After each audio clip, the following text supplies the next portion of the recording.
All right, folks, what is going on? This is episode 390 of the First and Frame Rate Show. I am VF Baller, and happy Thursday to everybody. Hopefully, you guys are having a great one. Over here, we talk about Georgia Southern and Atlanta Falcons football. Episode 390, we're 10 away from 400, so that's pretty exciting. So thanks to you guys, this show just keep going, and we're going to keep it rolling. I enjoy doing the shows, and I'm glad you guys always come through to listen. If this is your first time here, welcome. I am on YouTube and Rumble, so you can watch the show. If you just want to listen to the show, I'm on Anchor, Stitcher, Spotify, Apple, and Google Podcasts. We talk about Georgia Southern and Atlanta Falcons football, and that's what we're going to be talking about today. We're going to talk about both teams. And I know you probably looked at the title and was like, all right, this guy's crazy, don't know what he's talking about. And to be honest, I don't know. I know what I'm talking about, but I don't know how this could possibly happen, because anything can happen when you go out there and play football or whatever the case may be. So we're going to ask, what if Georgia Southern and the Atlanta Falcons produce double-digit wins? What does that mean for each team? What does that mean for the Georgia Southern program? What does that mean for the Atlanta Falcons? And what does that mean for the state of Georgia in general? Because you also got to understand, there's a team up there in Athens that are probably going to get double-digit wins as well. So what does that mean? So we're going to get into all three of those phases, and we're going to just share thoughts and ideas. So let's go ahead and get into it. It'll be easy for me to talk about Georgia Southern first because I usually talk about Georgia Southern first, and for the most part, for the most part, I've just been talking about them, all the time, and it's just so exciting to see what they're doing in Statesboro. But I'm gonna back up a little bit, and I want to talk about the Atlanta Falcons and what do that happens if they get 10 or more wins. Can Arthur Smith and them make that happen? I would not be surprised if it happened, to be honest. Do I think it could happen?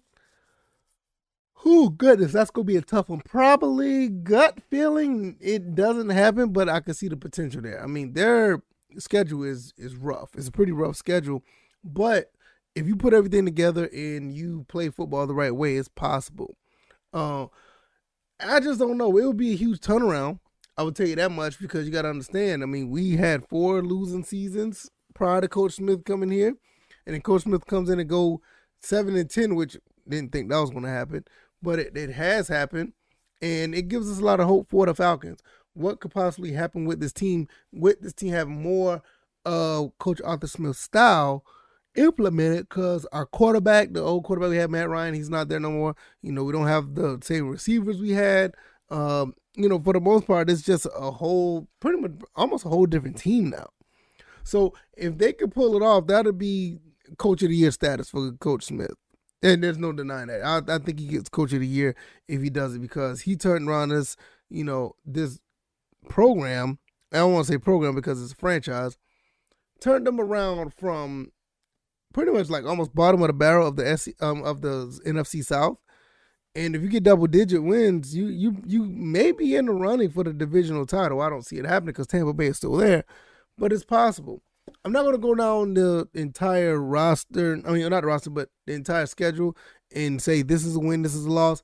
I just want to know, what do you think? Like the city of Atlanta, if the Falcons end up winning like 10 or more games and actually have, a shot at a playoff spot, that would be pretty cool. The city of Atlanta would love that. I mean, we loved it when they were, they had the Super Bowl run. Loved it when, the 2012 season. So just for them to be so close for every single time, or in some cases, people say that the Falcons choked, and I don't like to use that, but that's what people say. It would be exciting. I know a lot of people be on edge because they think that the Falcons will let them down again. But that's just a part of sports, man. You just have to be on it and support your team through the ups and downs and the rounds and rounds. And don't get me wrong, it's sometimes when these Falcons, they made some decisions before, Arthur Smith and Terry Fontenot got there. They made some decisions that I didn't like. And I was like, man, what was the GM and what was the coach back then, what they were thinking? And it just hasn't, worked out, the decision they made. So we got a new coach in. Coach Arthur Smith is in, and I think he's going to keep this team on the straight and narrow, keep them on the right path. So that's always a good sign, when you have a coach in the transition, because when they're transitioning, they are able to see the talent. They're able to see what they have and what they don't have. They're able to see what they can work with and what they can't work with. So it's going to be really cool to see. And before I get out of here, because I don't want this to be a long episode, let's talk about Georgia Southern. What if they produce double-digit wins? I mean, you got to understand, from a 3-9 season to possibly 10 or more, I got them winning 8 games. But if they go and get double-digit wins, and depends on how many losses they have at the time, the college playoff, I didn't say playoff, but January 6th bowls is going to be looking really, really interesting at that point. Because I don't know, anything about the college, playoffs, whatever case may be, because I know we're not even close to that.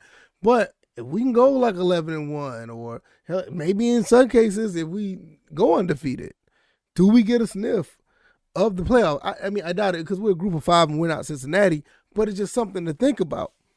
Also, what does that mean for Statesboro? Look, the more wins we get, the more recruits are going to come. And we already talked about the recruits and how well the recruits are coming in so far. I mean, we're getting talent, all over. And it's a beautiful thing that the Eagles are actually, able to spread that, that reach to get talent here. So, and all it does is, if we do it, when we get double-digit wins here for the Eagles, I mean, it's going to be really, really, really, it's going to be a really big deal for South Georgia, because, that other team up there in Athens, the Bulldogs, they're, almost locked every year to win at least 9 to 10 games. And, they won a national championship just recently, but even before then, I remember even the Mark Richt days and stuff. I mean, even probably before that, it was almost like mandatory that you had to have a high win percentage or be in the, win column. So that's pretty much going to be a really big deal if both of these teams could obtain that. Now, you also have to understand, what does that do for the state of Georgia? Man, I will tell you this. The state of Georgia will be on fire if we turn around and find out the Falcons, double-digit wins, Georgia Southern, double-digit wins. You still got a football team up there in, Midtown, the Georgia State Panthers. They can do something. Like I said, the Bulldogs is already a lock for pretty much. The whole state of Georgia will be on fire. Absolutely on fire. I mean, it'd be really amazing to see, the pandemonium. It's just going to be really, really fun to see if any of this happen. Even if one of the teams get, double-digit wins, it's just going to be exciting, especially for either one of these teams, because it's a bounce-back moment for both. Even with, Arthur Smith's first year, it's a bounce-back moment for him too. So it's going to be really, really exciting just to see football back. I mean, at the end of the day, it's just going to be really exciting just to see football back. And if these guys can produce at a high level where they can round up some wins and get this thing rocking and rolling to where these guys could also, make some noise in the postseason. And I don't know, like I said, I don't know how that'll work, but if that happens, man, that will be extremely exciting. I don't too much care for the Bulldogs like that. I don't care for Kennesaw State, and I know they have some really good talent. But we're trying to be the second best, football team in the state. I mean, we're not going to catch the Georgia Bulldogs, and I still don't believe Georgia Tech is the second best team. But when you're looking at what we have at Georgia Southern and what we're trying to accomplish, is something just really, really special. So all these other teams, it would love to see all of them flourish and be on fire and be highly successful all at the same time, because down here in Georgia, football is king. It's always been that way, and I think it always will be that way. But when you're looking at the level of competition, and you have to scrap the just in-house fighting, you want to be the big dog, or you want to be the big school. And like I said, I think Georgia is a little bit far away from us. I mean, there's no denying that. But at the same time, I feel like we can be number 2. I really feel that. So in the college realm, if we win double-digit wins, man, I think we're going to be really good to go when it comes for other teams to look at us. Because, Georgia, like I said, they're the ones. But for us to do that, that'd be great for our program and the state of Georgia. And with the Falcons, I mean, them guys, you know, they weren't. Y'all gotta understand, the Falcons wasn't that close. That wasn't that far from being, you know, having 10 wins. You look at some of the losses that they had, and it's like, oh, okay, a few things go here and there. We could be talking about 10-7 instead of 7-10. Nevertheless, I still think it was a successful season after losing your receivers or whatever the case may be. But they made it happen, and Coach Smith is really interesting when it comes to his philosophy and stuff and what he's wanting to do with this team. You know, I looked at a few things, I heard a few things, and, you know, I always just sit back and watch. But I think what they're trying to implement is going to be really good. And I follow Georgia Southern more than any other, you know, team, even more than the Falcons on the show. I really think Georgia Southern's going to be having some really special guys to step up and make things happen. You know, I would like to see it mostly on defense because defense won championships, but it's just going to be yet to be seen. It's going to be yet to be seen for that. So, and I also feel like if it's going to be a big defensive effort, that's going to help tremendously if they can produce double-digit wins. As far as the Falcons go, I think the Falcons just need to continue to do what they do.